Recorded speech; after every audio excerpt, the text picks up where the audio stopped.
So para ma-prevent po yung mga nag-aawal ng mga empleyado or mga empleyadong bigla na lang nawawala kaagad-agad, is syempre unang-una is sasabihin mo muna sila bago sila magtrabaho sa'yo, sasabihin mo muna sila, ang sasabihin mo sa kanila is may kontrata. At sasabihin mo yung kontrata is ganyan-ganyan, ganyan-ganyan. Kapag na-complete mo yung first 12 months mo is meron kang ganitong bonus. Ngayon kapag hindi mo na-complete, hindi mo makukuha yung mga bonuses mo, etc.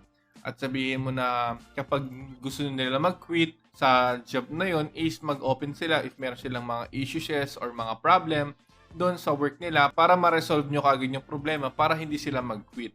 For short, prevention is better than cure. So, kailangan nyo muna i-prevent yung mga ayaw nila para hindi sila mawala. So, sabihin natin, worst comes to worst at nag-awol talaga sila. Sasabihin nyo na lang sa kanila bago sila ma-hire is kapag gusto nila mag-quit na or mag-iba na ng job, is pwede mo sabihin sa nila na 2 weeks before ka na mag-quit para hindi kami mahirapan maghanap ng kapalit mo, or if kung gusto mo mag-quit agad ASAP, ikaw ang maghanap ng kapalit mo na same skill set at experience na kagaya sa'yo.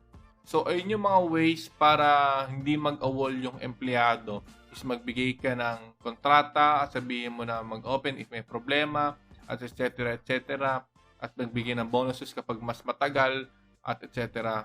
Marami pang mga ways dyan. At para sa akin, based on my experience, is napatagal ko yung mga empleyado ko because I'm friendly, na hindi masyadong bossy, na nagbibigay ako ng mga bonuses kahit kumikita ako ng nasa 80,000 a month dahil lang sa isang empleyado lang.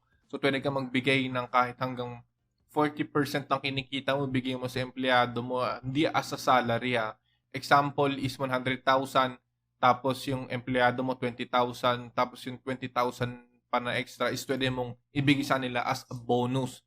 Hindi as a pera. Example, pagkain, bigyan mo ng damit, pang internet, etc. Kasi mas maganda na mas matagal yung employee. Pero syempre, ibigay mo yon sa mismong deserve. Hindi yung mga beginner lang mas bibigyan mo ng ganong mga bonuses.